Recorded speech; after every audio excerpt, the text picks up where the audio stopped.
ini dengan mengucap basmalah. Bismillahirrahmanirrahim. Selanjutnya mari kita dengarkan dengan seksama. Untuk pertanyaan nanti bisa ditulis di selembar atau secari kertas, bisa bersambung menyambung ke depan sampai di depan nanti kita sampaikan ke Ustadz. Untuk waktu sepenuhnya kami serahkan ke Ustadz. Falyatafaddal alaihi mashkura. Assalamualaikum warahmatullahi wabarakatuh.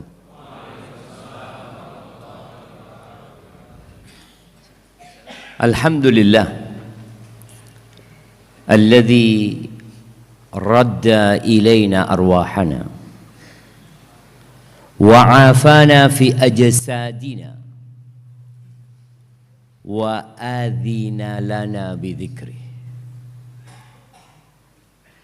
Rasulullah sallallahu alaihi wasallam apabila bangun tidur,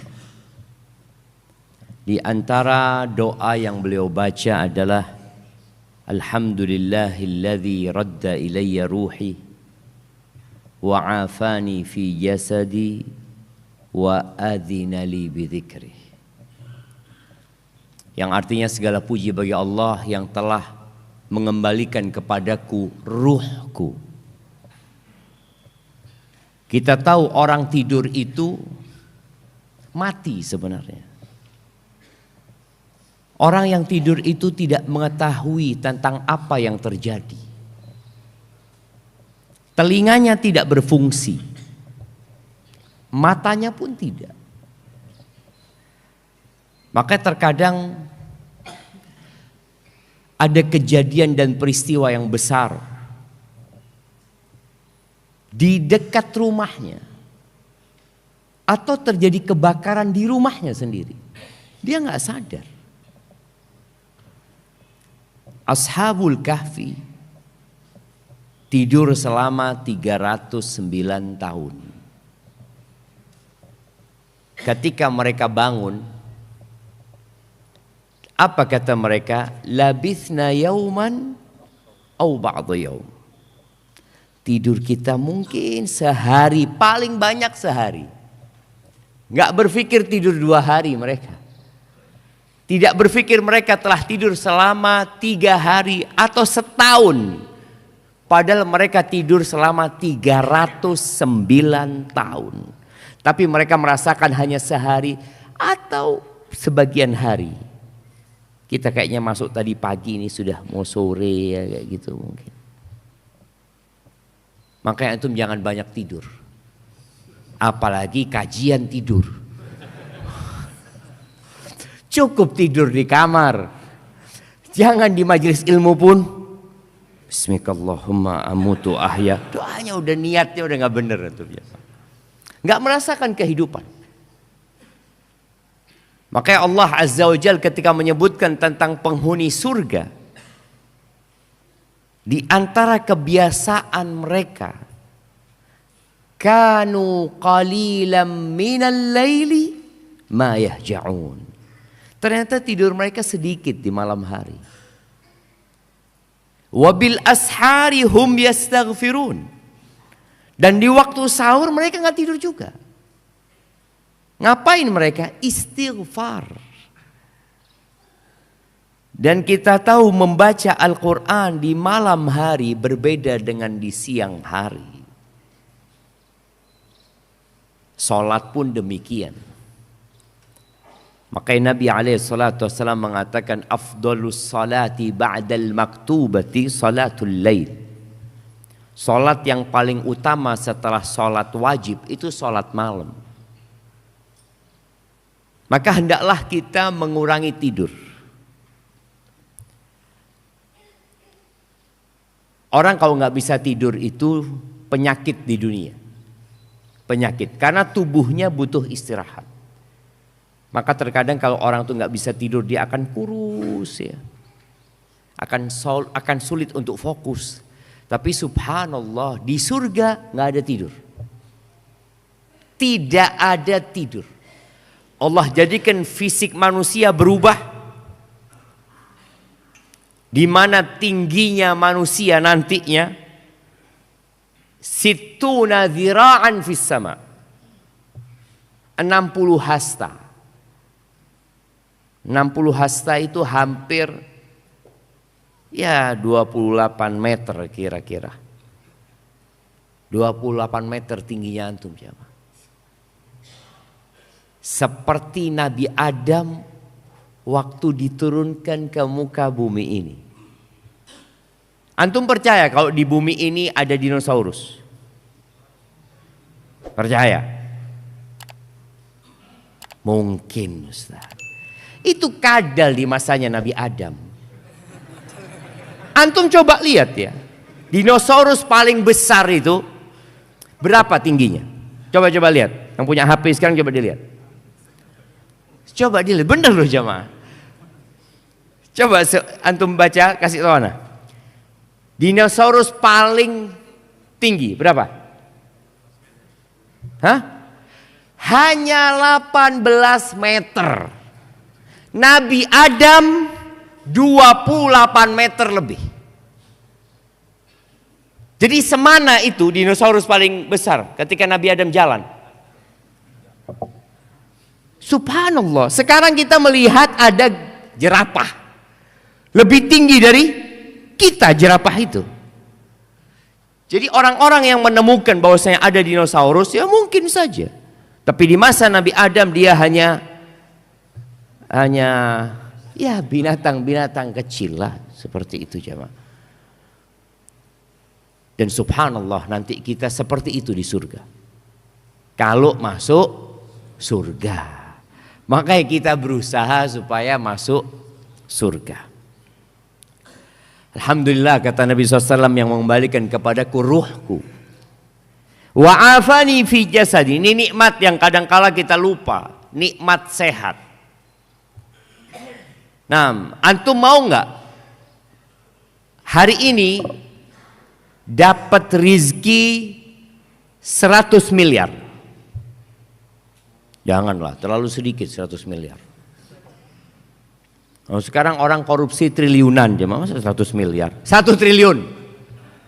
Antum punya uang 1 triliun. Siapa yang nggak mau?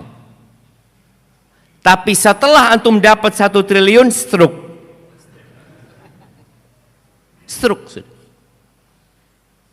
Mau antum? 1 triliun stroke. Atau wala triliun, nggak punya uang tapi sehat. Milih mana? Mikir sih. Sehat 1 triliun. Wallahi sehat itu lebih daripada triliunan uang itu. Anak ingat di Jember ada kawan cerita. Dia punya sohib di Jember. Dia orang Surabaya. Dia katakan aku punya sohib di sini Ustaz. Orang kaya Ustaz. Sakit dia. Paru-parunya kalau Ustaz. Dibawa ke Singapura. 2 pekan habis 15 miliar Ustaz. Sakit. Pulang sakit. Bukan 15 miliar sehat. Enggak. Makanya Nabi SAW mengatakan ni'matan maghbunun fihima katsirun minan nas. 2 nikmat yang banyak manusia lalai, tidak mensyukuri, bahkan mungkin tidak menganggapnya nikmat. Yang pertama sehat. Yang kedua, waktu luang. Pengangguran itu nikmat enggak? Loh, nikmat loh jemaah. Umar bin Khattab itu enggak suka. Umar mengatakan, "Inni la akrah an arsyab sabahlalan." Aku itu benci kalau melihat pemuda nganggur. Aku benci. Tapi apa kata Umar setelah itu? La fi amali dunya wala fi amalil akhirah. Dia nganggur gak ngerjakan pekerjaan dunia wala pekerjaan akhirat gitu loh. Artinya waktu luang itu bisa antum hatam Quran. Loh kalau antum nganggur, ana daftar kerja Ustaz, ngelamar sana ditolak sana tolak, udah 2 bulan ini. Oke. Berapa kali hatam Quran antum? Nggak ada Ustaz. Loh nganggur dah hatam Quran. Buat apa hidup antum? La fi amali dunia, ndak ada kerjaan dunia. Akhirat juga nggak ngerjain. Itu yang tidak disukai. Tapi waktu luang itu nikmat. Jadi kalau antum di PHK, nikmat nggak? Nikmat enggak Ustaz ya. 7 hari ini sudah nggak kerja. Loh, nikmat seharusnya. Istri antum lihat antum duha, baca Quran, ke masjid. Alhamdulillah, dulu waktu kerja nggak pernah sholat duha, nggak pernah baca Quran. Dikasih nikmat sama Allah. Cuma kadang-kala kita tidak mensyukuri nikmat itu. Dan sehat. Maka beliau mengatakan, segala puji bagi Allah yang telah memberikan kesehatan kepadaku. Bisa bangun dari tidurnya, bisa turun dari ranjangnya, bisa berjalan ke kamar mandi. Lalu nikmat yang paling agung dari pertama dan kedua itu adalah wa adzina li bidzikri. Dan Allah memberikan izin kepada aku untuk mengingatnya. Ada orang bangun tidur yang pertama dicari apa? HP. Mungkin ada transferan, dilihat. Kok belum ada transferan? Bangun tidur yang diingat fulus. Ingatlah Allah Azza wa Jalla. Maka kita bersyukur kepada Allah atas nikmatnya. Dan nikmat yang agung pula di antara zikrullah yang besar nilainya adalah sholat subuh berjamaah di masjid. Kita akan mengkaji tentang perbaiki hidupmu dengan sholat. Orang kalau sudah sholat subuh di masjid, insya Allah sudah baik hidupnya. Iya loh jamaah. Jangan cuma sekarang doang, kajian doang ke masjid gitu kan. Nggak ada kajian nggak ke masjid. Allahumma salli wa sallim ala abdika wa rasulika sayyidina wa maulana wa habibina Muhammad wa ala alihi wa ashabihi ajma'in. Ya Allah, semoga salawat dan salam, berkah dan nikmat senantiasa Engkau curahkan untuk hamba kekasih-Mu, untuk baginda Nabi kita Muhammad alaihi salatu wassalam, untuk keluarga beliau, untuk istri-istri beliau, untuk putra-putri beliau, dan untuk seluruh sahabat Nabi. Semoga Allah meridai kita bersama mereka. Amma ba'd. Jamaah rahimakumullah. Di antara metode pengajaran yang baik itu melakukan evaluasi. Tadi malam kita udah ngaji. Ana mau tanya, ada 3 cara menghancurkan sebuah peradaban. Sebutkan. Oh, depan ana nih langsung nih. Bismillah. Pertama, menghancurkan keluarga. Yang kedua, menghancurkan pendidikan. Nah, iya, bagaimana menghancurkan peran ibu, bagaimana ibu malu menyandang profesi ibu rumah tangga. Baik. Yang ketiga,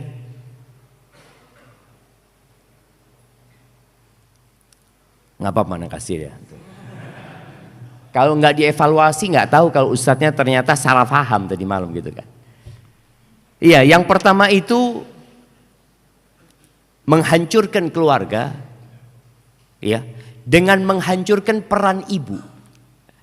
Jadi menghancurkan peran ibu itu termasuk menghancurkan keluarga tadi. Yang kedua, menghancurkan pendidikan. Menghancurkan pendidikan dengan ya menjadikan guru itu tidak lagi dihargai dan dihormatin. Jadi murid itu nggak lagi menghormatin gurunya. Yang ketiga, menggugurkan panutan-panutan. Sehingga orang yang dipanuti, yang dijadikan idola adalah orang-orang fasik yang hanya mengajak kepada kefasikan. Jadi 3. Nah, sudah. Baik. Evaluasi yang kedua.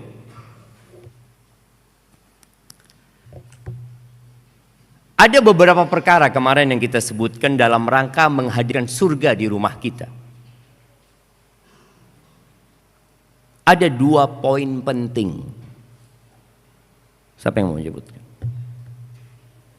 Nah,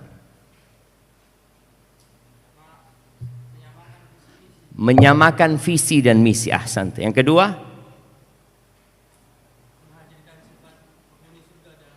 Allahu Akbar, menghadirkan sifat-sifat penghuni surga di rumah kita. Masya Allah, jazakallahu khair. Baik, insya Allah Sudah selesai kajian kita? Yang tadi malam. Kita baru mulai kajian lagi jamaah. Ahibati fillah. Bicara sholat. Sebelum bicara sholat, kita bicara kehidupan kita. Saat ini dunia sedang mengeluhkan banyaknya orang-orang yang mentalnya sakit. Peristiwa-peristiwa yang kita lihat di berbagai belahan dunia dan mungkin yang di negeri kita menunjukkan memang ada orang-orang yang sakit jiwanya, mentalnya sakit. Kalau hitungannya WHO itu 1 miliar yang sakitnya, tapi ana rasa lebih dari itu. Mungkin standarnya WHO berbeda dengan standarnya kaum muslimin. Tapi mereka sudah menyatakan 1 miliar penduduk bumi ini mentalnya nggak benar. Mungkin dia punya uang, mungkin dia juga seorang pejabat, mungkin dia orang biasa-biasa aja, rakyat jelata. Tapi ada masalah dengan kehidupan dia. Dan cara memperbaiki masalah itu adalah dengan sholat. Antum lihat ya. Ibadah sholat ini berbeda dengan semua ibadah. Berbeda dengan haji yang hanya seumur hidup sekali. Berbeda dengan puasa yang hanya setahun sekali. Berbeda dengan zakat yang hanya diwajibkan bagi orang yang mampu dan setahun sekali. Atau kalau zakat pertanian ketika dia panen. Namun berkaitan dengan rukun Islam yang kedua ini dilakukan tiap hari berulang kali. Tiap hari berulang kali. Dan bagaimana Rasul Shallallahu Alaihi Wasallam memerintahkan kepada para orang tua untuk melatih anak-anaknya sholat sejak umur 7 tahun. Padahal anak itu belum mukallaf. Artinya secara hukum agama kalau dia belum baligh dan dia tidak sholat, maka dia nggak dosa. Tapi diperintahkan oleh Nabi SAW. Muru itu artinya perintahkan. Auladakum bis salati wahum abna'u sab'in. Wadribuhum 'alaiha wahum abna'u 'ashrin. Perintahkan anak-anakmu sholat sejak umur 7 tahun. Perintah. Sebelum 7 tahun kita tidak memerintah, tapi kita mencontohkan. Anak itu belum paham, tapi dikasih contoh, insya Allah dia ikut sholat. Setelah umur 10 tahun dia nggak sholat, apakah selesai tugas orang tua? Ternyata tidak. Jadi yang punya tugas, yang mukallaf itu orang tuanya, bukan anaknya. Orang tuanya yang sudah balik, yang muslim, yang berakal sehat, dia harus memerintahkan anaknya sholat. Kalau enggak dia dosa. Yang dosa bapaknya, yang dosa ibunya. 10 tahun enggak sholat, pukul. Enggak main-main urusan sholat. Jadi benar-benar spesial sholat ini jemaah. Karena manusia butuh sama sholat itu. Coba kita lihat pelaksanaan sholat ini. Allah Azza wa Jalla mengatakan, Inna salata kanat alal mu'minina kitaban mauquta. Sholat itu adalah kewajiban atas orang-orang beriman yang waktunya sudah ditetapkan. Tidak bisa dimajukan, dimundurkan.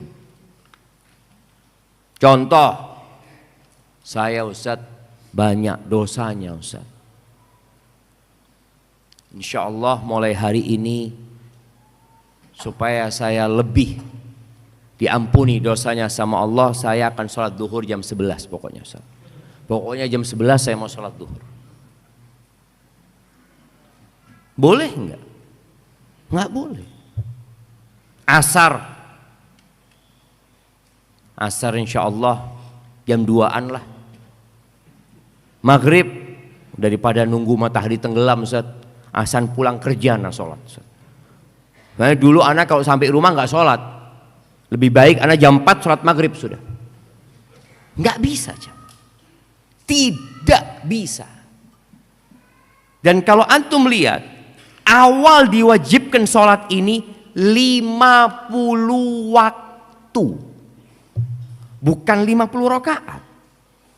Ini 5 waktu, rakaatnya cuma 17. Ketika Isra Mi'raj dan satu-satunya kewajiban yang disaksikan oleh Al-Mala'ul A'la di langit sana, di Sidratul Muntaha sana, Nabi langsung berbicara dengan Allah Azza wa Jal, hanya sholat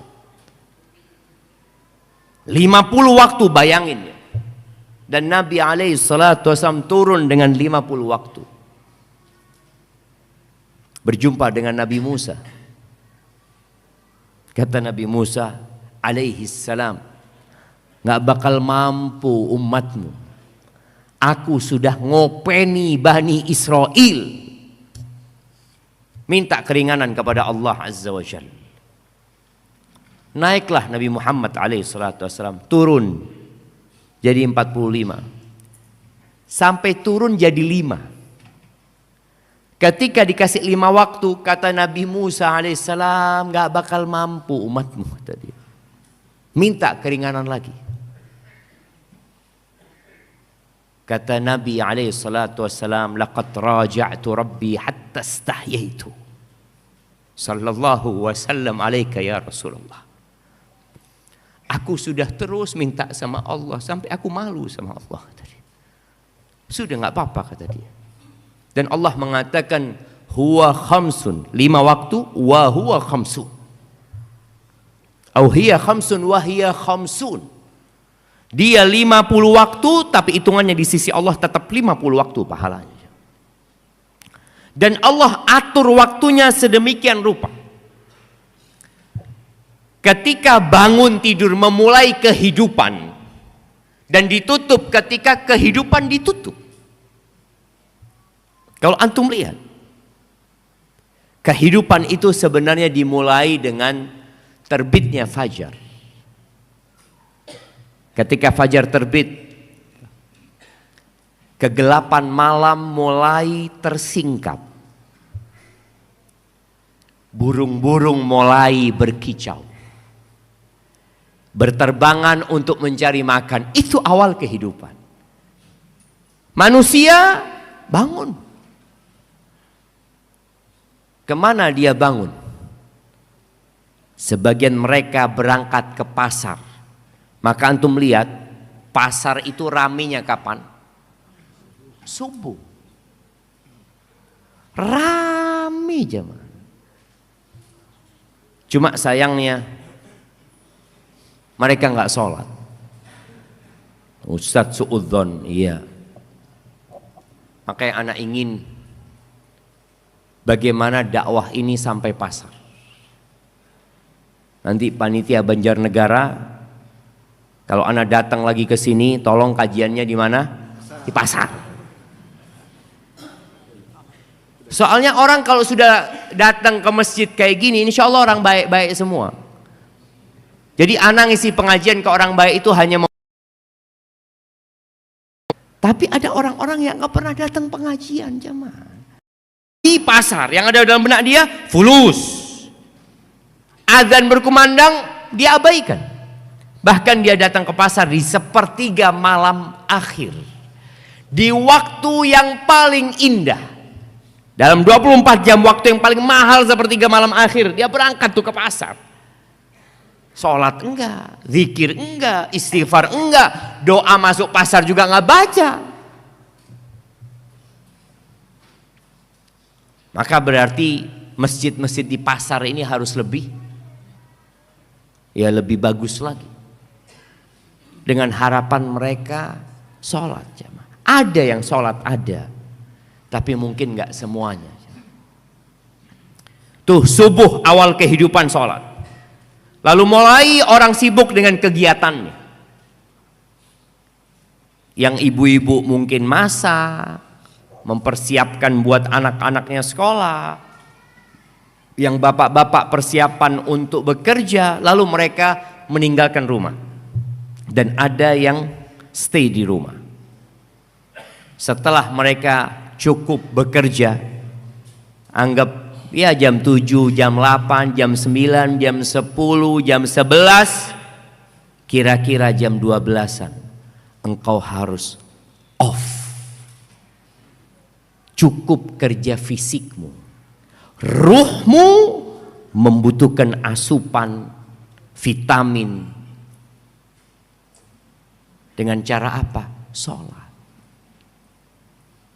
Jadi harus off. Bagaimana muadzin mengumandangkan azan di masjid, dia pegang mic. Dia ingatkan kepada seluruh penduduk bumi ini, Allahu Akbar, Allahu Akbar, supaya mereka ingat bahwa Allah Maha Besar. Apapun masalahmu, sebesar apapun perkara yang engkau hadapi, Allahu Akbar, Allah Maha Besar. Udah, tinggal gitu.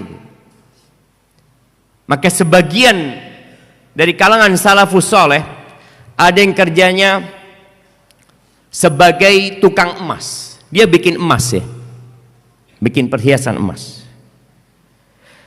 Ketika dia hendak memukul perhiasan itu untuk dimodel ya, lalu dengar Allahu Akbar, Allahu Akbar, berhenti dia jam. Dia tinggalkan. Dia mengatakan sudah selesai waktuku untuk urusan ini. Ada urusanku dengan Tuhanku. Dialah yang menciptakan diriku. Tangan ini darinya. Kedua mataku juga dari Allah Azza wa Jal, bukan dari tempat aku bekerja. Kita lihat kadangkala orang lebih loyal dengan tempat dia bekerja daripada kepada Tuhannya yang menciptakan dia. Engkau sekarang masih bisa bekerja, masih diterima bekerja dengan fasilitas bukan dari kantor ya. Kantor kasih mobil, Allah kasih kaki sama engkau. Kantor kasih gaji, Allah kasih dua mata, dua lisan, dua tangan kepadamu. Sebenarnya engkau bekerja dengan fasilitas Tuhan, bukan dengan fasilitas kantor. Makanya kalau engkau mungkin kecelakaan, kedua matamu buta, lumpuh, engkau nggak dipekerjakan lagi. Tapi sama Allah engkau tetap bekerja. Tuh, zuhur, sholat. Dan alhamdulillah di negeri kita ada jam istirahat. Namun sebagian orang memanfaatkan jam istirahat buat makan, tidur, apa? Isoma. Istirahat, sholat, makan. Alhamdulillah masih ada sholatnya jamaah. Masih ada sholatnya isoma itu. Tapi kemudian setelah itu bekerja lagi. Dan subhanallah kita lihat syariat Allah yang sekarang dipraktekkan di beberapa negara maju. Rasul sallallahu alaihi wasallam itu bersabda, qilu fa inna syaitana la yaqil. Kalian tidur siang, hendaklah kalian melakukan tidur siang. Setan itu tidak tidur siang. Jadi orang yang nggak tidur siang kayak siapa? Ana nggak ngomong itu. Betul jamaah. Makanya di Jepang itu katanya ada jam orang harus tidur. Dimatikan semuanya, mereka harus istirahat, tidur sebentar. Nggak harus lama tidur itu. Tidur itu yang penting berkualitas. Nggak harus lama. Bangun seger. Melanjutkan kehidupan. Ketika matahari mulai condong ke barat di waktu asar itu, Kalau zuhur waktu matahari tergelincir, kemudian nanti asar itu ketika bayangan itu sudah sesuai dengan bentuknya, itu masuk waktu asar. Orang harus sholat lagi. Lu sholat lagi? Iya. Engkau butuh sholat gitu loh. Allah itu yang menciptakan fisik kita. Fisik kita ini, tubuh kita ini terdiri dari dua unsur. Unsur tanah dan unsur ruh. Tanah itu membutuhkan ya makan, olahraga ya. Ruh ini butuh sholat. Maka asar antum harus sholat. Waktunya dibatasin. Kalau antum nggak sholat, wallah bencana menimpa antum. Kata Nabi alaihi salatu wassalam, man taraka salatal asri faka'annama wutira fi malihi wa ahli. Orang yang kehilangan salat asar seperti kehilangan keluarga dan hartanya dia. Atau kama qala Rasul sallallahu alaihi wasallam, ka'annama wutira fi ahli. Ana lupa dengan teks hadis itu. Seakan-akan dia kehilangan keluarganya. Kehilangan salat asar seperti kehilangan kehidupan dia sebenarnya. Dan Allah Azza wa Jalla mengatakan, hafidhu ala salawat was salatil wusta wa qumu lillahi qanitin. Kalian jagalah, peliharalah salat-salat yang 5 waktu itu, dan khususnya salat wusta. Dan menurut pendapat yang rajih, salat wusta itu salat asar. Salat asar karena dia pertengahan. Dimulai dengan zuhur. Dimulai dengan subuh, zuhur, kemudian asar. Ada di tengah dia. Maghrib, isya. Jaga sholat asar, jangan sampai nggak sholat asar. Di daerah pertanian dan persawahan, kadangkala masyarakat itu menunda sholat asarnya, nggak apa-apa. Tapi jangan sampai keluar waktu. Jangan sampai keluar waktu, karena kadangkala di pertanian itu adzannya memang sudah ditunda mereka. Padahal sebenarnya sudah masuk waktu dari awal. Kemudian setelah sholat asar, antum sudah mulai istirahat, melepas kepenatan bekerja. Kalau kita lihat kebanyakan orang kerja 8 jam. Kalau masuk jam 8, pulang jam 4. Masuk jam 7, pulang jam 3 mungkin. Ketika matahari tenggelam, dalam kondisi antum santai sedang bercengkrama dengan keluarga, minum kopi sambil makan pisang goreng, tahu-tahu Allahu Akbar, Allahu Akbar. Diingatkan lagi kita Allahu Akbar. Diingatkan lagi dengan 2 kalimat syahadat. Lalu kita dipanggil hayya 'alas shalah. Ayo salat. Tinggalkan kesibukan. Hentikan pekerjaan. Rasul sallallahu alaihi wasallam kalau di rumahnya itu beliau bantuin urusan keluarga. Tapi kalau masuk waktu sholat kayak nggak kenal sama kita. Ya udah. Orang itu harus profesional. Ketika sudah waktunya sholat, udah bukan waktu keluarga. Ini waktunya Tuhanku. Tadi imam kita membaca inna sholati wa nusuki wa mahyaya wa mamati. Buat siapa? Lillahi rabbil alamin. Milik Allah Rabbul Alamin. Dia yang menghidupkan kita, dia yang mematikan kita, dan semua fasilitas dari dirinya lillahi rabbil alamin. Maka kita harus kembali kepada Allah. Udah maghrib, salat maghrib, nggak lama waktu maghrib ke isya itu jamaah. Makanya Nabi SAW membenci tidur sebelum isya dan ngobrol setelah isya. Sedangkan kalau kita lihat kafe-kafe itu kapan hidupnya?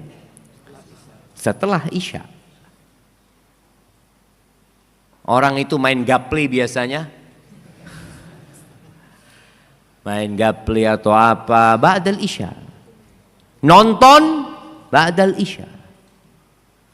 Ternyata memperbaiki hidup itu kita harus kembali kepada ajaran Rasul sallallahu alaihi wasallam. Beliau nggak suka an-naum qabla al-isya wal hadith ba'da. Tidur sebelum isya, ngobrol setelah isya itu nggak disukain sama Nabi SAW. Kenapa? Kalau engkau ngobrol setelah isya, kapan berhentinya? Nggak ada panggilan adzan kecuali subuh. Makanya kalau kita lihat ya di beberapa kota, ya di kota Ana di Jember sana, Ana lihat di alun-alun itu orang kadangkala nongkrong di sana sampai subuh. Dan kebanyakan alun-alun itu di depannya ada masjid jami. Subuh nggak ke masjid jami mereka. Tuh anak ngomong, bubar mereka. Dengar adzan itu bubar. Ya mungkin mereka sholat di masjid kampungnya. Kita husnudzon. Nah kita lihat tadi, dimulai dengan sholat, ditutup dengan sholat. Jadi kehidupan harus seperti antum mau tidur sebelum tidur sholat dulu. Ini kita bicara sholat yang wajib dulu jamaah. Dan kalau antum menjalankan sholat yang wajib saja selamat. Hidup antum selamat. Kalau kita membaca firman Allah di surat Al-Ma'arij,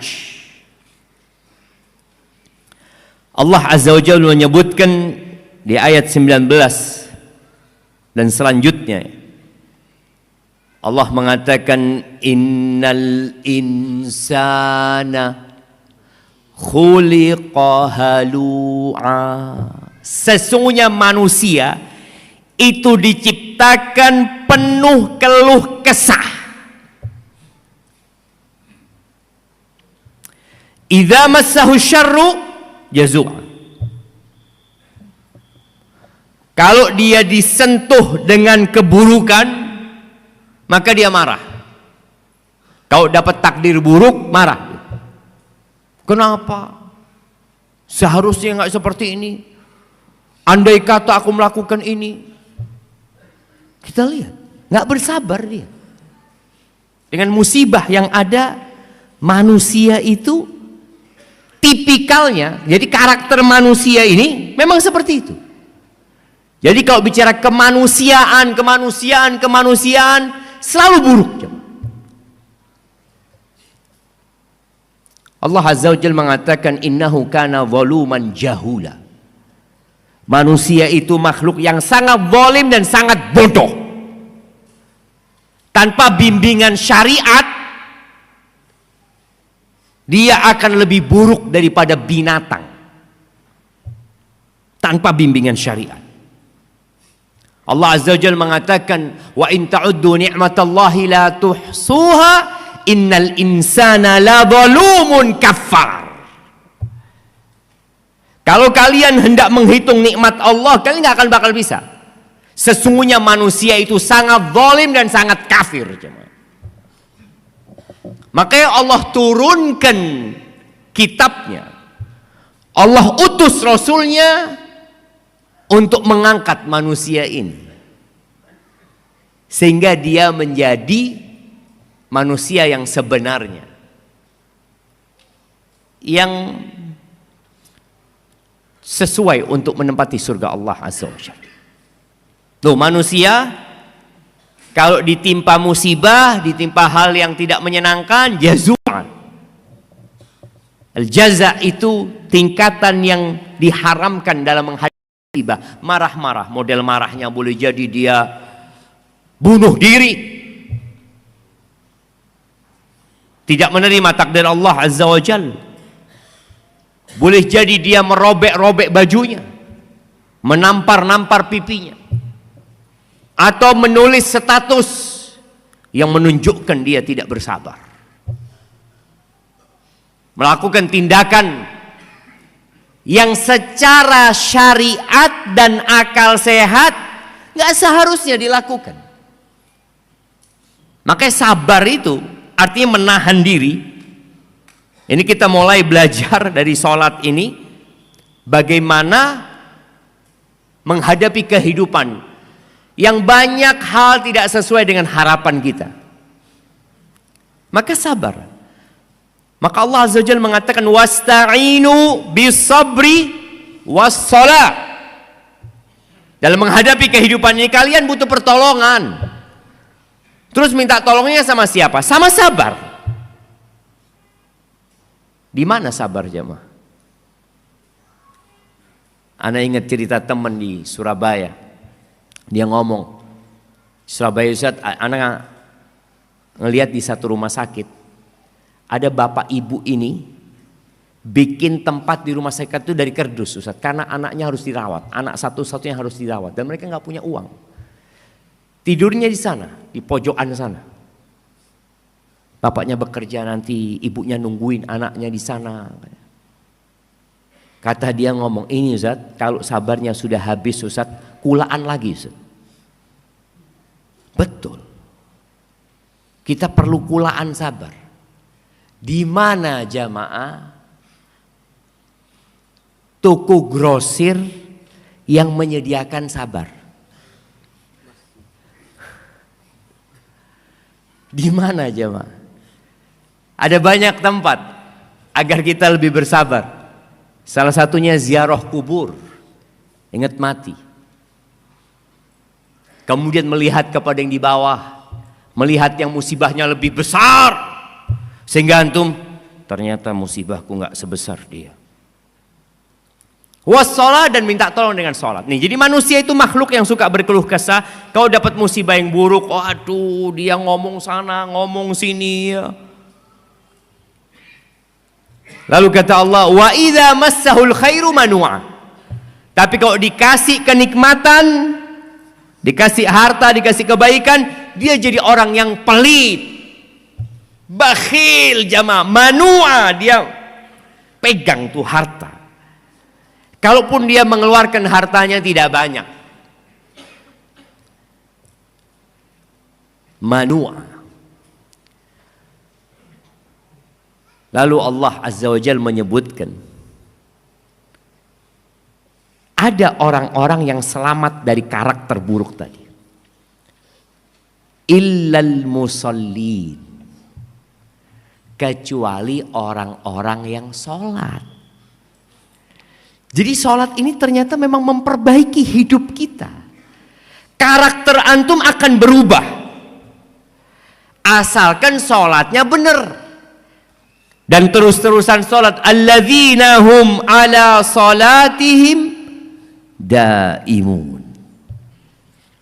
Mereka adalah orang-orang yang sholatnya terus-terusan. Bukan bolong-bolong. Jadi perlu mendawamkan sholat ini. Paling tidak yang 5 waktu. Dan buat bapak-bapak, ingat sabda Nabi alaihi salatu wassalam. Beliau mengatakan, khairu salatir rajuli fi baitihi. Sebaik-baiknya sholat seorang laki-laki di mana? Di rumahnya. Dengarkan antum hadisnya. Khairu salatir rajuli fi baitihi. Sebaik-baiknya salat seorang laki-laki di mana? Di rumahnya. Betul. Illal maktubah, kecuali salat wajib. Baru di masjid. Hadisnya seperti itu ya.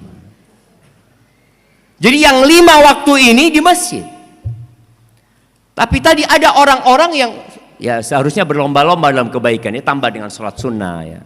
Makan saja, tubuh kita butuh makan ya 3 kali. Kadang-kadang 2 kali cukup. Tapi sholat minimal 5 kali. Minimal. Supaya antum sehat dan hidup kalian baik.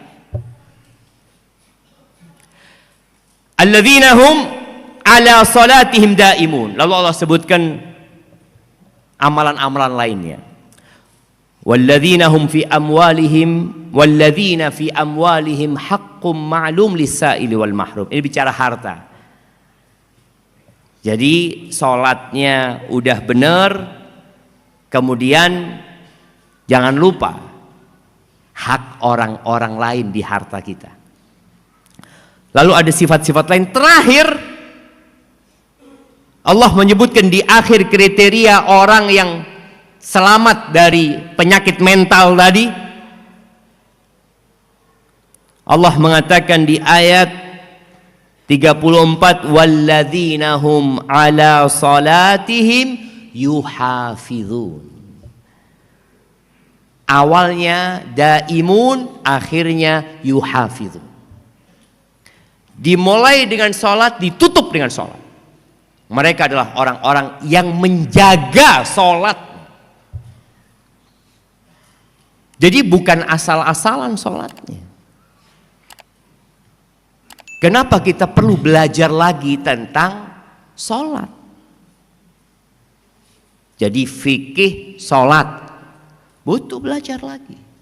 Oh, sudah tahu saya Ustaz. Kapan antum terakhir belajar fikih sholat? Mungkin dulu waktu kecil. Padahal boleh jadi sholat kita nggak benar. Makanya orang-orang yang hidupnya belum baik tapi dia sholat Ustaz, berarti ada masalah dengan sholatnya. Allah berfirman di surat Al-Ma'un, Allah mengatakan fawailul lil musallin, wailul lil musallin, fawailul lil musallin alladzina hum an salatihim sahun alladzina hum yurun. Ini orang salat, wail tapi buat dia masuk neraka dia. Gimana sih orang salat masuk neraka? Karena tidak menjaga salatnya. Salatnya asal-asalan, tidak tepat waktu, atau syarat dan rukunnya tidak terpenuhi. Sebagian kita sholat di kereta, padahal ada musola, sholatnya duduk. Loh, kok sholat antum duduk? Padahal berdiri itu rukun sholat bagi yang mampu, nggak gugur kewajiban berdiri. Kemudian kita diperintahkan untuk menghadap kiblat. Antum sholat nggak menghadap kiblat, oh nggak bisa.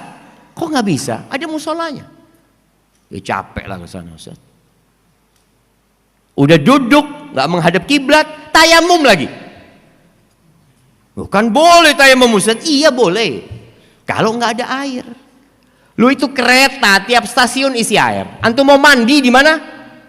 Toilet kereta bisa? Bisa nggak jamaah? Bisa apa enggak? Banyak air di situ.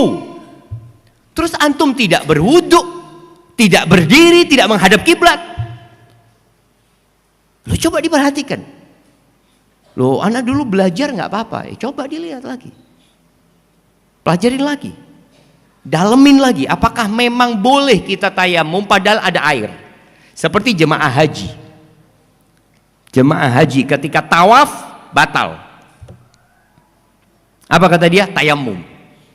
Tayamum dengan punggungnya orang yang berkeringat-keringat di sana, dia tayamum sudah pokoknya. Loh, emangnya nggak ada air? Di Mekah nggak ada air, di Masjidil Haram nggak ada air. Air banyak sekali. Iya repot tapi Ustaz.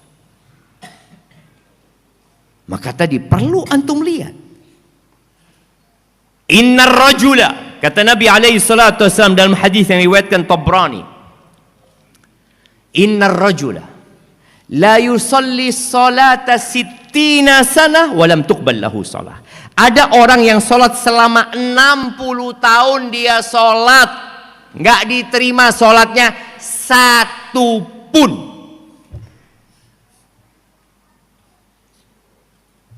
Maka tadi kalau kita ternyata kok kehidupan kita tidak membaik ya, bukan bicara ekonomi ya, kehidupan kita kok nggak bahagia hidup ini.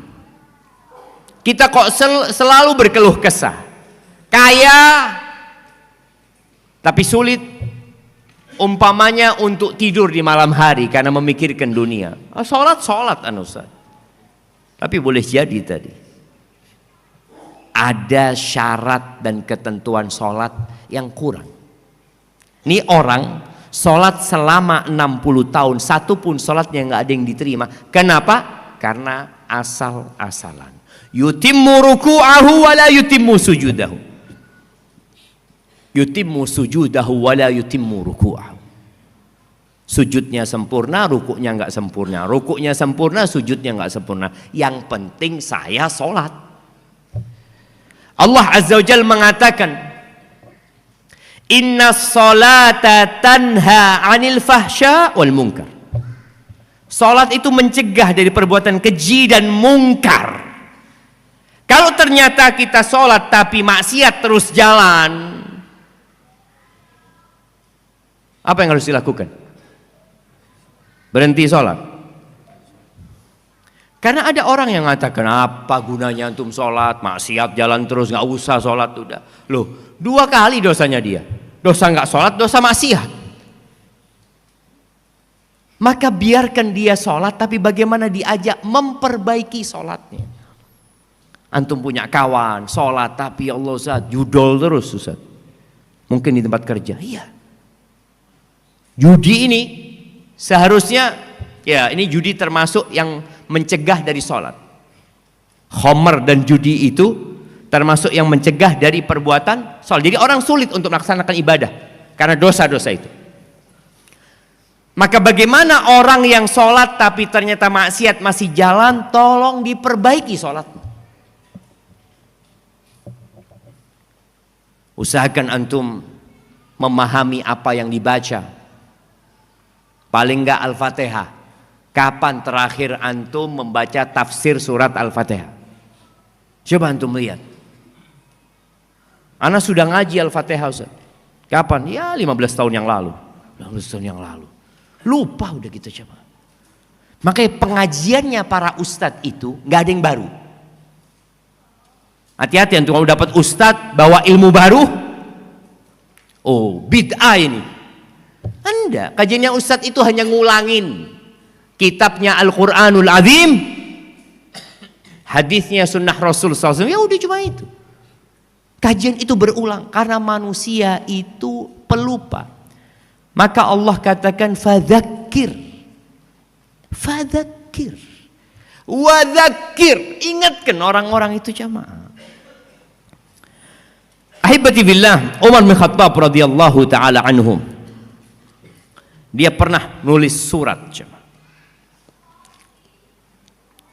Dan ini pentingnya ya, seorang pemimpin itu, pemimpin apapun ya. Kita bicara pemimpin itu bukan hanya presiden. Boleh jadi pemimpin di desa umpamanya. Pemimpin di kota. Dia punya kewajiban amar ma'ruf nahi mungkar kepada semua yang menjadi anak buahnya. Ini Umar dalam hadis atau dalam athar yang disebutkan dari Malik, dari Imam Malik, dari Nafi', dari Umar, dari Ibn Umar Ibn Khattab radhiyallahu anhuma, bahwa Umar nulis surat kepada seluruh pegawainya dia, gubernurnya, bupatinya, di kota-kota ya. Subhanallah, di zaman Umar bin Khattab Islam itu sudah sampai ke Palestina, sampai ke Mesir sudah Islam itu, sampai ke Irak sana sudah. Jadi yang dikelola oleh Umar itu bukan Jaziratul Arab saja, sudah keluar, sudah ke Syam. Itu Umar tulis surat. Apa isi suratnya? Umar mengatakan, inna ahamma amrikum indi as-salah.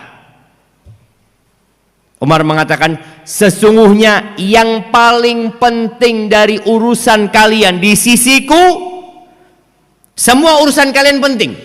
Umar mengatakan semua urusan kalian penting, tapi yang paling penting as-salah. Salat yang paling penting. Jadi bikin rakyat kalian salat.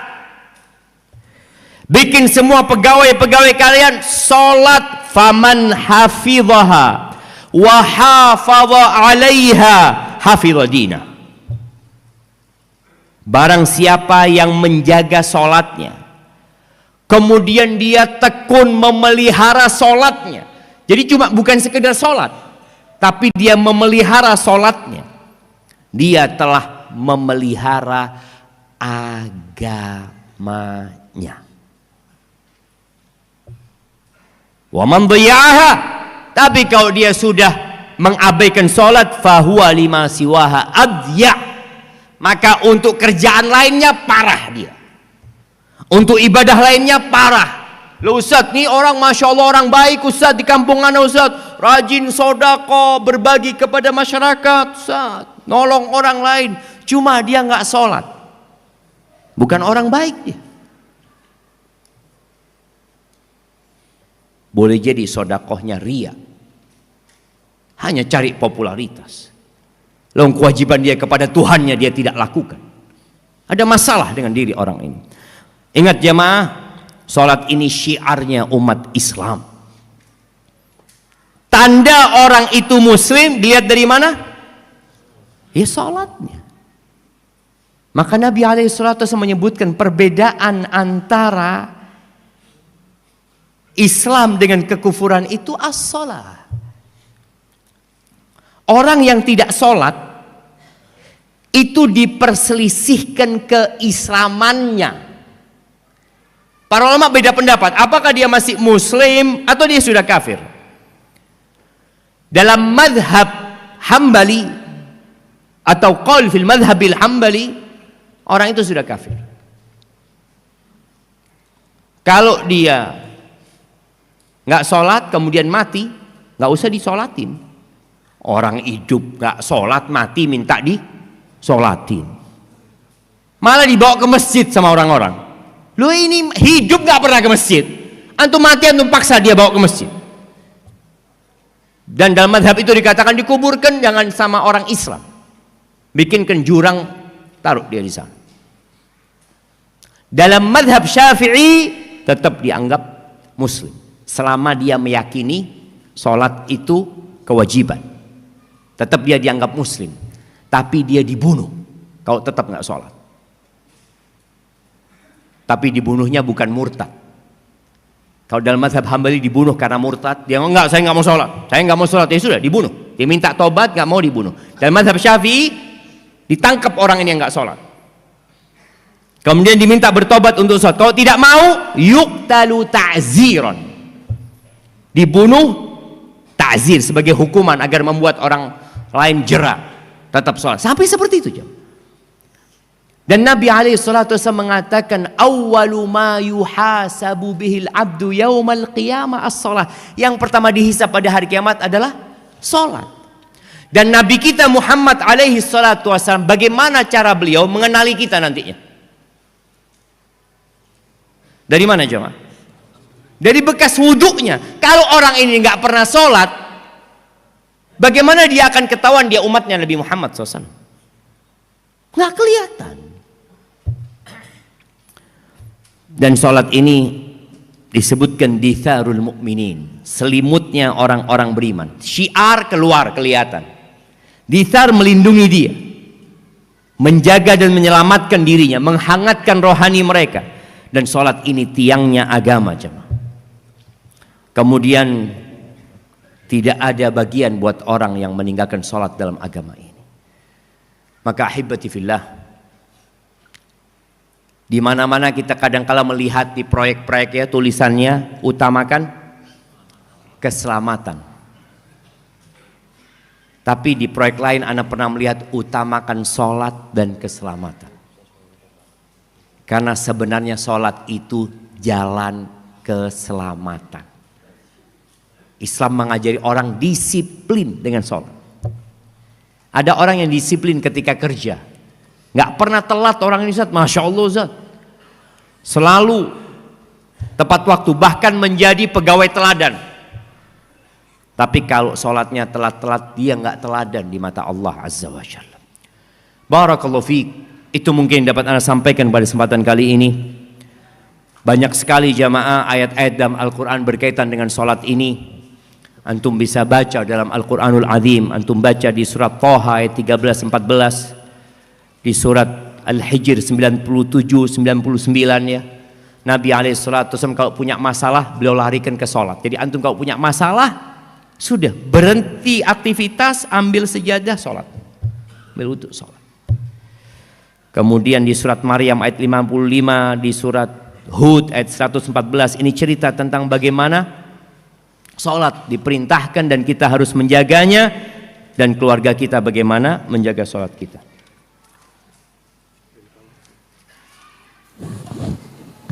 Oh, ini tadi ada permintaan antum, minta tolong diumumkan ada mobil Panther R 1048 FM terparkir, kondisi lampu masih nyala. Tadi masih nyala. Mudah-mudahan akinya nggak habis ya. Tapi kalau akinya habis, insya Allah kita siap mendorong mobil antum. Sahih jemaah, ana pernah punya mobil dulu yang kalau mau menghidupkan manggil mahasiswa, karena harus didorong. Bismillah, afwan jiddan. Ustaz Syafiq, ana udah sholat wajib 5 waktu berjamaah di masjid, terus rajin kajian, ngaji salaf sejak tahun 95. Sudah jadi ikhwan, namun saya belum bisa menundukkan pandangan. Suka lihat wanita cantik, itu saja maksiat saya. Tolong doakan ana bisa tobat dan husnul khatimah. Mohon maaf lahir batin. Yang suka melihat wanita cantik itu kita semuanya. Loh, siapa yang nggak suka jamaah? Allah Azza wa Jalla mengatakan zuyyina linnas hubbus syahawati minan nisa. Diindahkan dalam pandangan manusia itu hubbus syahawat, cinta kepada syahwat. Kepada siapa? Kepada wanita-wanita. Jadi kalau alasan antum ya karena anak ini suka dengan wanita cantik, akhirnya anak nggak bisa menundukkan pandangan, ya bermasalah dengan diri kita. Allah perintahkan kepada kita untuk menundukkan pandangan. Kalau sholat antum benar, zikir antum benar, antum akan dijaga sama Allah Azza wa Jalla. Jadi di antara ganjaran dan balasan Allah kepada hambanya yang berbuat amal soleh adalah kebaikan selanjutnya. Jadi kalau antum ngelihat perempuan lalu antum tundukkan pandangan kemudian beristighfar, rabbighfirli wa tub alayya innaka antat tawwabur rahim, insyaallah salat antum lagi benar. Karena antum dibantu sama Allah untuk menghapuskan bekas pandangan mata itu. Wallah jamaah, kata Nabi SAW, an-nadratu sahmun min sihami iblis masmuma. Pandangan mata itu jangan dianggap remeh antum. Itu anak panah iblis yang beracun. Salat pun antum akan memikirkan perempuan itu. Iya. Karena kalau bicara beracun, dia itu akan mengalir menuju ke hati kita. Jadi panah beracun itu kadangkala nggak perlu sampai menancap, hanya tergores sedikit sudah membahayakan diri kita. Kenapa Nabi SAW mengatakan ketika ditanya tentang nadratul fuj'ah, ya, pandangan mata yang tiba-tiba nggak sengaja antum melihat, isrif basar, palingkan pandanganmu, karena Nabi sayang sama kita. Jadi fitnah para laki yang terbesar adalah fitnah wanita, dan dimulai dengan mata. Maka Allah katakan wa qul lil mu'minin yaghuddu min absarihim. Katakan kepada orang-orang beriman agar mereka menundukkan pandangan mereka. Jadi kalau bicara antum terfitnah dengan wanita, semua di masjid ini sama terfitnah dengan wanita. Yang terfitnah dengan laki-laki sakit, gak waras. Kalau ngelihat laki-laki, Masya Allah, oh ini bahaya. Jadi wajar, antum itu wajar, dan itu ujian antum. Tugas antum berusaha perbaiki zikir antum. Ketika antum melihat, palingkan pandangan antum, terus antum istighfar. Istighfar. Kemudian Nabi SAW mengajarkan doa kepada sahabatnya. Hafalkan doa ini. Allahumma inni a'udzubika min syarri sam'i wa min syarri basari wa min syarri lisani wa min syarri qalbi wa min syarri mani. Tuh lihat doanya. Ya Allah, aku berlindung kepadamu dari keburukan pendengaranku, penglihatanku, keburukan lisanku, keburukan hatiku, dan keburukan air maniku. Karena dari mata turun ke hati. Wallah jamaah, nikmat melihat wanita cantik, kelezatan melihat wanita cantik, dengan kelezatan zikrullah nggak ada apa-apanya. Antum coba rasakan. Ketika antum sudah di posisi ingat sama Allah, nikmat, dan ternyata melihat wanita itu azab. Azab buat kita. Istri antum jadi tidak cantik lagi. Ngelihat istri antum, waduh, wis tuwek ternyata ini. Karena antum pandangannya kemana-mana. Dan antum tidak akan merasakan kenikmatan di atas ranjang seperti kenikmatan orang yang menundukkan pandangan. Nggak bakal. Orang yang menundukkan pandangan Allah akan kasih nikmat. Dan sekarang fitnah pandangan. Jangan banyak-banyak melihat yang mubah, karena akan mengantarkan kepada yang makruh, kemudian ke yang haram. Hati-hati. Tundukkan pandangan, dipaksa, bantulah aku ya Allah, bantulah aku untuk menundukkan pandangan. Insya Allah antum perbaiki sholatnya dan antum diselamatkan sama Allah Azza wa Jalla. Ustaz izin bertanya, anak laki-laki anak usianya 11 tahun, tapi masih wudu asal, sholat juga gerakan dan doanya masih asal. Bagaimana cara menasehatinya Ustaz? Kami sudah dengan berbagai cara menasehati, dengan lembut dan bahaya-bahaya ketika hal tersebut masih dilakukan. Khawatir sholatnya tidak diterima karena berpengaruh dengan adab anak kami. Putra kami ada di sini Ustaz. Mohon nasihatnya Ustaz, jazakallah khair. Mudah-mudahan putranya bangun jemaah. Karena kadangkala ya ngantuk ya. Kajian subuh ini.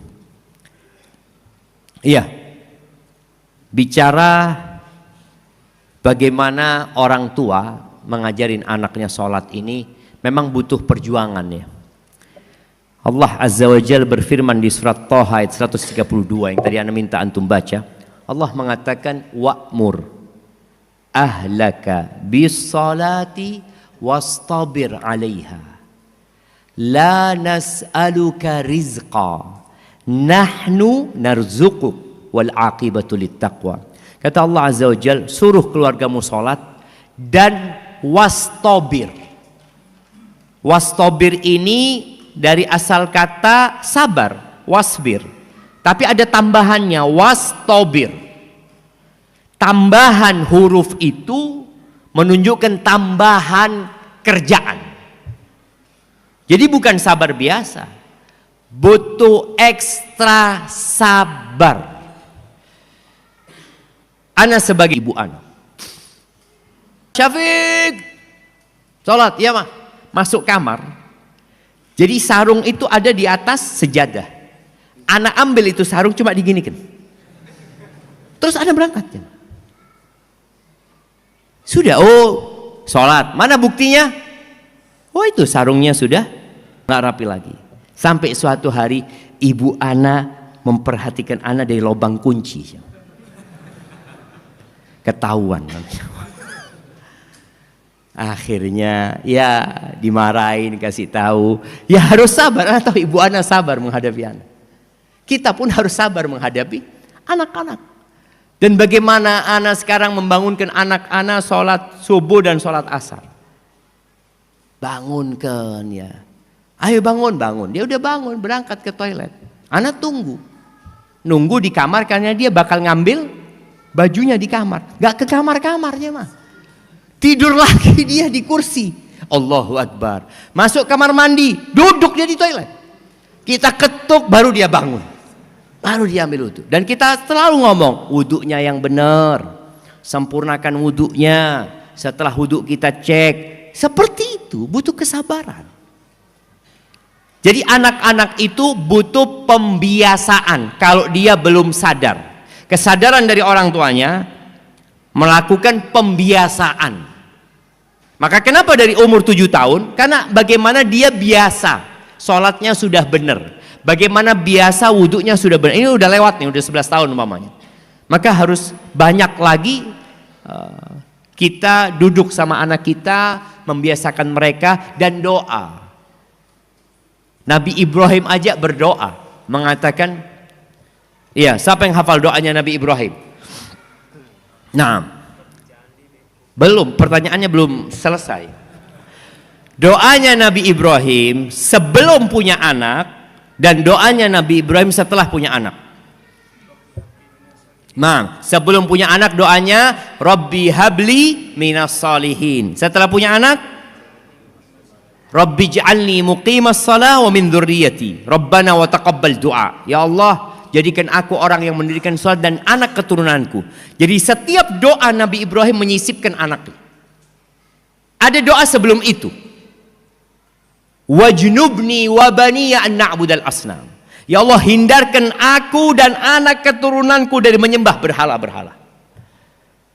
Jadi setelah punya anak, tolong anaknya disisipkan dalam doanya.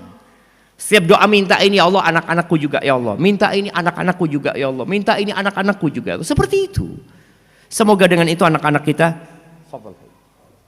dijaga oleh Allah Azza wa Jalla.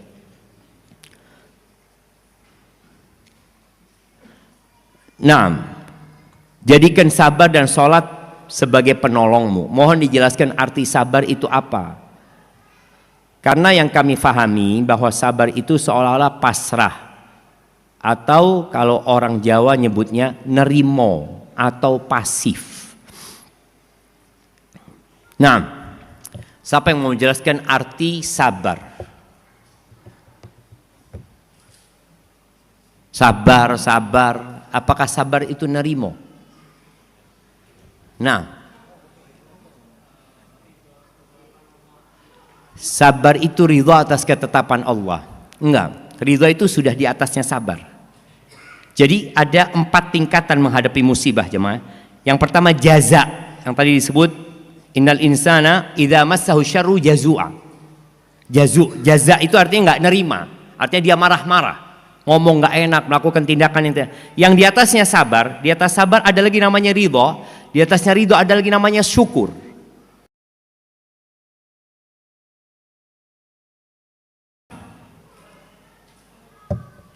Nah, fadhal. Menahan dari keluh kesah. Menahan dari keluh. Menahan betul. Menahannya betul.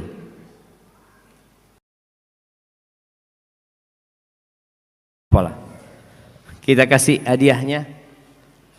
Jadi para ulama ketika mendefinisikan sabar adalah habsun nafs, ya, menahan diri dari melakukan perbuatan atau mengucapkan ucapan yang tidak sesuai dengan syariat dan akal sehat.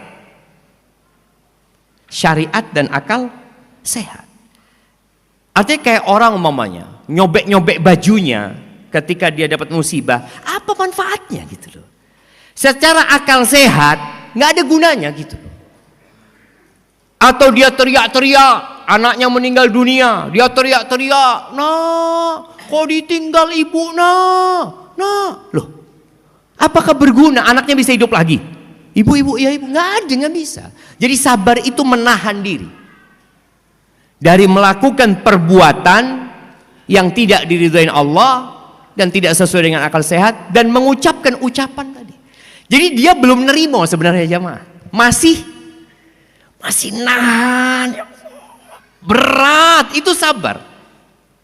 Maka dikatakan oleh Nabi alaihi salatu wasallam, innamas sabru inda sadmatil ula. Sabar itu pada awal hempasan. Jadi antum kalau kepingin tahu orang sabar itu, bagaimana ketika dia pertama mendengarkan musibah. Contoh, antum duduk di ruang tunggu, nunggu pesawat. Tahu-tahu ada pengumuman pesawat antum cancel. Apa yang antum lakukan? Oh, iki. Ada yang langsung, penerbangan apa ini? Maskapai apa ini?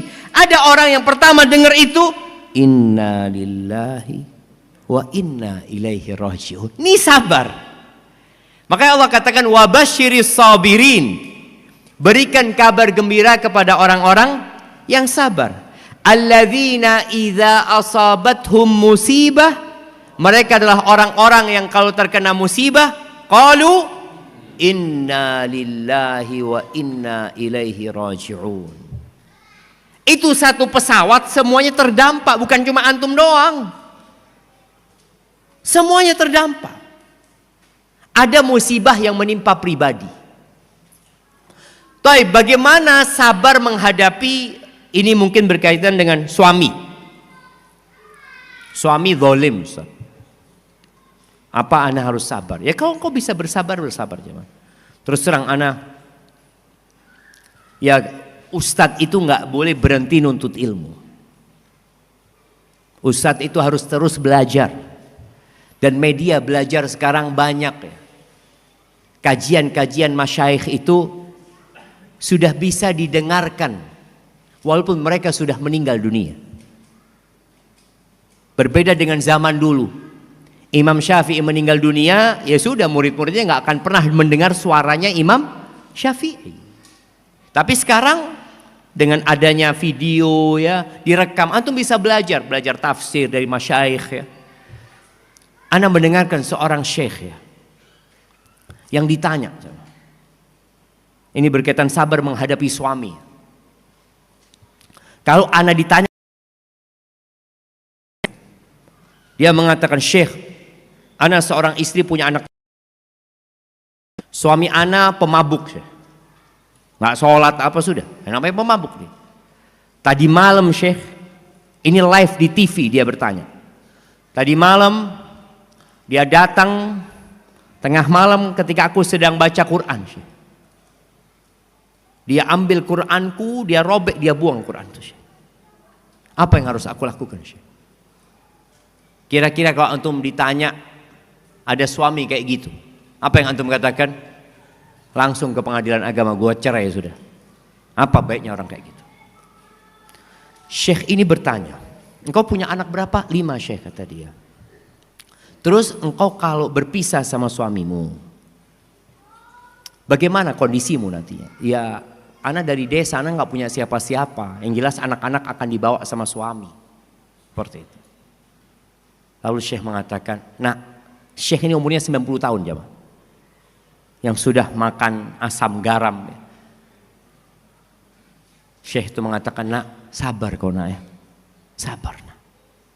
Suruh sabar sama Syekh. Soalnya kalau engkau berpisah, pemabuknya jadi 6 nanti. Iya, karena anak itu akan ikut bapaknya. Bapaknya orang kuat, orang kaya. Sang ibu ini orang desa yang nggak mampu apa-apa. Dan dia nggak akan bisa merawat anaknya juga nantinya. Maka akhirnya saya sabar nak, kata dia. Sabar, kata dia. Engkau banyakin doa, layani suamimu dengan baik. Terus engkau berdoa.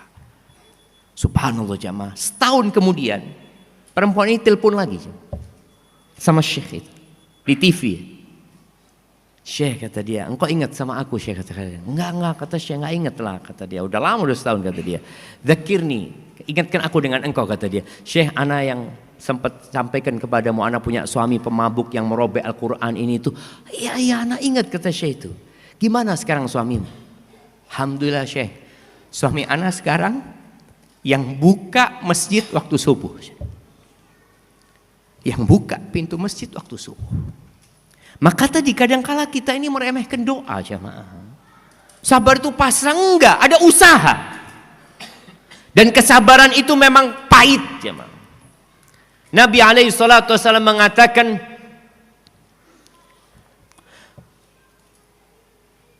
"Waman yatasabbar yusabbirhullah." Barang siapa yang berusaha untuk bersabar, dia berusaha untuk nahan diri dia dari melampiaskan amarahnya, dia nahan diri, yusabbirhullah, Allah akan jadikan dia orang penyabar. Jadi perlu usaha. Wa ma u'tiya ahadun ata'an khairan wa awsa' minas sabr. Tidak ada, kata Nabi SAW, pemberian Allah yang lebih baik dan lebih luas daripada kesabaran. Tidak ada. Jadi kalau antum dikasih kesabaran sama Allah, insya Allah antum masuk surga. Soalnya para malaikat ketika menyambut penghuni surga, mereka mengatakan, "Salamun alaikum bima sabartum." Keselamatan buat kalian karena kesabaran kalian waktu hidup. Melaksanakan perintah Allah butuh kesabaran. Menjauhi larangan Allah butuh kesabaran. Menghadapi masalah-masalah butuh kesabaran. Maka minta sama, itu yang namanya sabar. Jadi bukan nerimo. Kalau sudah menerima, ridho itu tingkatannya lebih tinggi dari kesabaran. Bani Israel, Allahu Akbar jemaah. Siapa pemimpin di Mesir pada waktu itu? Fir'aun. Apakah ada pemimpin yang lebih zalim daripada Fir'aun? Nggak ada. Bayi-bayi disembelih, yang laki-laki, yang perempuan dibiarkan hidup, dijadikan budak sama Fir'aun. Nabi Musa udah pergi meninggalkan Mesir alaihissalam. Lalu beliau balik. Setelah beliau berumur 40 tahun balik ke Mesir. Kondisi Mesir tetap sama. Mulailah Nabi Musa bersabar, berdakwah, mendakwain Fir'aun ini. Tapi ternyata Fir'aun gak berubah. Apa kata Bani Israel? Udzina min qabli an ta'tiyana wa min ba'di ma ji'tana. Kata Bani Israel, Musa, kita ini udah disiksa, disakitin, ditindas sebelum engkau datang. Engkau datang juga tetap kita disiksa. Maka disuruh sabar Nabi Musa alaihissalatu wassalam. Suruh berdoa semoga Allah membinasakan musuh kalian. Lalu Allah mengatakan, wa tammat kalimatu rabbikal husna ala bani Israel bima sabar. Allah sempurnakan nikmat Allah buat Bani Israel. Dengan apa? Dengan kesabaran mereka jemaah. Menghadapi Fir'aun. Disiksa. Itu 40 tahun bersabar jemaah setelah datangnya Nabi Musa. Dikatakan setelah 40 tahun Nabi Musa meninggalkan Mesir. Pergi meninggalkan Mesir. Dan itu pun masih dikejar sama Fir'aun. Tapi mereka sabar. Maka dikatakan jemaah Yahudi itu penyabar. Bagaimana Yahudi bisa menguasai Palestina? Karena kesabaran mereka. Kalau antum tahu Perang Dunia Kedua bagaimana kondisi Yahudi? Sebelum itu bagaimana mereka? Mereka sabar jemaah. Mereka datang ke Palestina itu beli tanah satu ya, beli tanah sini, beli tanah sini, nggak langsung dikuasai untuk Palestina. Tahu-tahu satu kampung sudah dibeli sama mereka. Tahu-tahu satu kabupaten sudah dibeli sama Yahudi. Setelah itu umat Islam sadar, nggak mau lagi jual sama Yahudi. Apa yang dilakukan? Ya udah, mereka sudah kuat. Kalau dulu kami masih membeli, sekarang kami merampas. Karena mereka punya kekuatan itu. Kitanya yang kadang kala memang kurang sabaran. Doa aja males. Kalau disuruh doa, doa lagi, doa lagi, doa lagi. Al-Imam Syafi'i mengatakan, atahza'u bid-du'a wa tazdarihi wa ma tadri bima sana'ad du'a'u sihamul layla tukhti walakin laha amadun walil amadin qida'u. Kau meremehkan doa, kata Imam Syafi'i. Bayangkan Imam Syafi'i itu meninggal tahun 204. Beliau sudah menghadapi manusia-manusia yang kau suruh berdoa, doa lagi, doa lagi. Meremehkan doa. Engkau meremehkan doa. Dan engkau rendahkan itu doa. Engkau tidak tahu apa yang dilakukan oleh doa ini. Sihamul lail, anak panah di malam hari yang tidak pernah salah. Nggak pernah salah. Karena Allah mengatakan, ud'uni astajib lakum. Nggak pernah salah. Tapi ada waktunya. Kadangkala kita nggak sabar nunggu waktunya. Bani Israel nunggu setelah Nabi Musa datang 40 tahun jemaah. Nabi Muhammad alaihissalatu wasallam menunggu penaklukan kota Mekah berapa tahun? 13 tahun di Mekah, hijrah 8 tahun.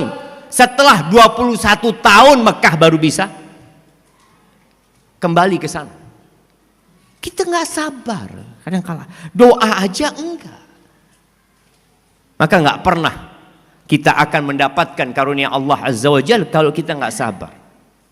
Kita diperintahkan untuk bersabar dan tentunya syukur kalau mendapatkan nikmat, bersabar ketika mendapatkan musibah. Tolong jelaskan hukum orang yang selalu mencari-cari kesalahan orang lain. Orang yang suka ngomongin orang lain, dia sebenarnya orang yang penuh dengan kekurangan. Jadi dalam rangka menutupi kekurangannya dengan cara apa, ada istilah pertahanan, menyerang itu adalah pertahanan yang paling baik. Jadi dia ini kurang. Jadi kalau antum lihat orang ghibah ngomongin orang lain, ini orang sedang kurang. Kalau orang itu nggak kurang, dia nggak akan ngomongin orang lain. Dia akan memuji orang lain. Kalau dia orang yang tidak kurang, ada orang lain yang kurang, dia akan ngasih nasihatin orang lain. Bukan mencari-cari kesalahan orang lain. Kata Nabi SAW, man satara musliman satarahullah. Barang siapa yang menutupi aib seorang muslim, maka Allah akan menutupi aibnya. Ingat ya, persidangan pada hari kiamat ada dua. Seperti di dunia ini. Ada persidangan tertutup, ada persidangan terbuka. Orang yang suka ghibain orang, yang suka menjelek-jelekkan orang lain, mencari kesalahan orang lain, boleh jadi sidang dia terbuka. Wa man tatabba'a aurata akhi tatabba Allah aurata. Barang siapa yang mencari-cari kesalahan saudaranya, maka Allah akan menghimpun, mengumpulkan semua kesalahan dia. Dan Allah akan lecehkan dia, wa in kana fi qa'ri dari. Walaupun dia di tengah-tengah rumahnya nggak ada orang yang tahu, Allah akan bongkar kesalahan dia. Itu kalau kita suka mencari-cari kesalahan orang. Maka kalau antum ingin sidang di hari kiamat tertutup, tutupin aib orang lain. Allah akan tutupi aib kita jemaah. Barakallahu fiik. Baik, ini pertanyaan terakhir.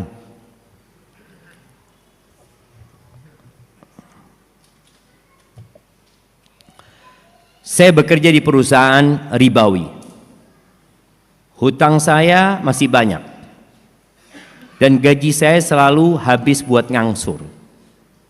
Tapi saya punya usaha sampingan yang alhamdulillah sekarang sedang membaik setelah saya mengenal manhaj salaf.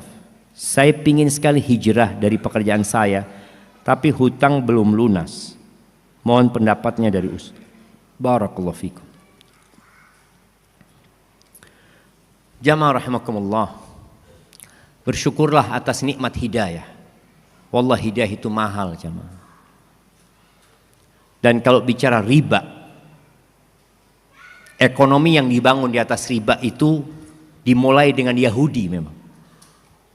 Maka kalau antum baca Quran, antum akan mendapati Yahudi dulu dari sebelum Islam, mereka adalah pelaku riba. Mereka tidak mau bekerja. Mereka mau orang lain yang bekerja dan dia mendapatkan keuntungan tanpa dapat kerugian, maka orang yang pinjam ke lembaga riba, pinjol juga lagi. Umpamanya yang ada unsur riba di situ, antum sebenarnya diperbudak oleh pemilik uang itu.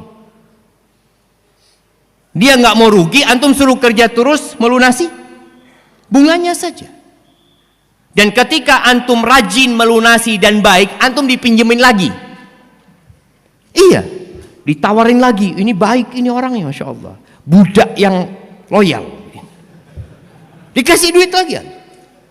Suruh bekerja lagi, antum putar uang itu. Ketika antum tidak bisa melunasin, antum jadi budak yang buruk. Rumah antum akan disita, harta antum akan dihabisi. Nggak ngurus, padahal antum dulu orang yang loyal sama dia aja. Riba itu adalah tadi sistem ekonomi yang hanya memperbudak orang lain. Punya uang banyak tapi dia nggak mau usaha. Kenapa? Kalau dia usaha boleh gagal, boleh sukses. Kalau dia buka pertanian ini nanti gimana? Kalau riba kan untung terus. Tapi Allah mengatakan yamhaqullahu riba. Allah menghancurkan riba itu sedikit-sedikit, pelan-pelan. Maka nasihat ana buat antum, kalau antum bisa keluar. Utang nanti gimana? Lo antum gajinya nggak berkah sudah. Kalau bisa keluar, karena ada yang nggak bisa keluar jemaah. Di penalti atau apa ya, dan dia nggak punya uang. Kalau antum bisa keluar, segera keluar. Dan keluarnya bukan karena punya usaha baru, tapi keluarnya karena Allah mengharamkan riba. Karena kalau niatnya antum keluar disebabkan ada usaha baru, ya bukan lillahi ta'ala.